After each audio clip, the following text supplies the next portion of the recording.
செம்மையான ஒரு வேலை வாய்ப்படுத்தா நான் உங்களை வந்து சந்திச்சிருக்கேன். வழங்குறது யார் அப்படின்னா, தமிழ்நாடு நுகர்பொருள் வாணிப கழகத்திலேருந்து வெளியாயிருக்கு. உங்கள் எல்லாத்துக்குமே தெரியும், இது வந்து அரசு நிறுவனம். மண்டல அலுவலகம் செங்கல்பட்டுல இருந்து வெளியாயிருக்கு. சரிங்களா? இது என்ன அப்படின்னு சொல்லி பார்த்தோன்னா, seasonal bill clerk, seasonal helper, seasonal watchman அப்படின்ற ஒரு ரோலுக்கு வேலைக்கு ஆட்களை எடுத்துகிட்டு இருக்காங்க. சரிங்களா?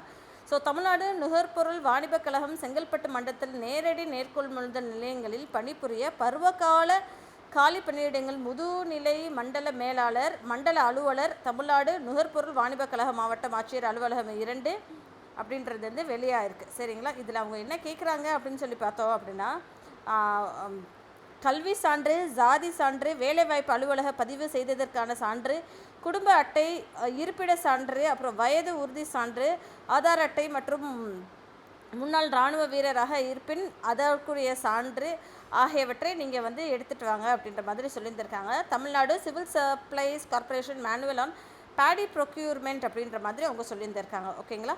50% நேர்முக தேர்வில் 50% மதிப்பெண் அடிப்படையில் பருவகால காவலர்களை எடுக்கிறோம் அப்படின்ற மாதிரி அவங்க சொல்லியிருந்திருக்காங்க. சரிங்களா? அப்போது எண்ணிக்கை சீசனல் பில்லுக்கு, அதாவது கிளர்க்கு ரோலுக்கு 80 பேரை எடுக்கிறாங்க. சரிங்களா? ஸோ பணிநிலை என்ன அப்படின்னா, பருவகால பட்டியல் எழுத்தாளர். ஸோ கிளர்க்குனாவே எழுத்தாளர் தானே தமிழில். ஸோ எழுத்தாளர் ரோலுக்கு 80 பேரை வேலைக்கு எடுக்கிறாங்க. அதுக்கு என்ன படிச்சிருந்துருக்கணும் அப்படின்னு சொல்லி பார்த்தோன்னா, இளங்கலை அறிவியல், வேளாண்மை மற்றும் பொறியியல் பட்டம் படிச்சிருந்தாலே அப்ளை பண்ணலாம் அப்படின்ற மாதிரி சொல்லியிருந்திருக்காங்க. இதுக்கு அவங்க ஸ்ப்ளிட் எப்படி கொடுத்துருக்காங்க அப்படின்னு சொல்லி பார்த்தோன்னா, தேர்வு செய்யப்பட்டுள்ள பணியிடங்கள் அப்படின்னு சொல்லி பார்த்தோன்னா, எஸ்சி, எஸ்சிஏ, எஸ்டி கேட்டகரியில் எஸ்சியில் 7, எஸ்சியில் 4, எஸ்டியில் 2 அப்படின்ற மாதிரி சொல்லியிருக்காங்க. ஓசியில் 18, எம்பிசி, பிசி, பிசிஎம்மில் கொடுத்துருக்காங்க 16, 30, 33 அப்படின்ற மாதிரி கொடுத்துருக்காங்க.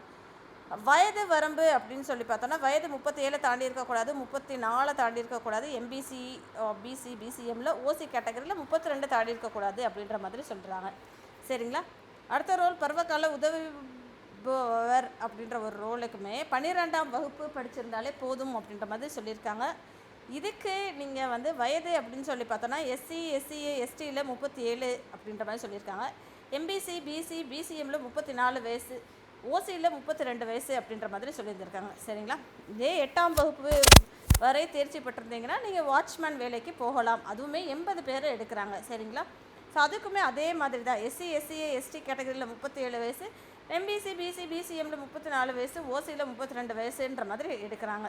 இது எவ்வளோப்பா சம்பளம் அப்படின்னு சொல்லி பார்த்தோன்னா, அவங்க குறைந்தபட்ச ரேட் அப்படின்ற மாதிரியே ஃபிக்ஸடாக ஃபிக்ஸ் பண்ணியிருக்காங்க.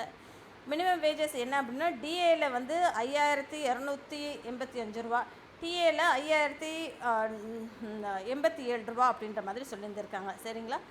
ஸோ பெரிய டிஃப்ரென்ஸ் அப்படின்னு சொல்லி பார்த்தோன்னா, கிளர்க்குக்கும் ஹெல்ப்பருக்குமே டிஃப்ரென்ஸ் மேபி ரொம்ப மினிமலாக தாங்க இருக்குது. ஓகேங்களா? ஒரு 50-60 ரூபா மினிமலாக தான் இருக்குது. அவ்வளோதான் டிஃப்ரென்சஸ் இருக்குது. சரிங்களா?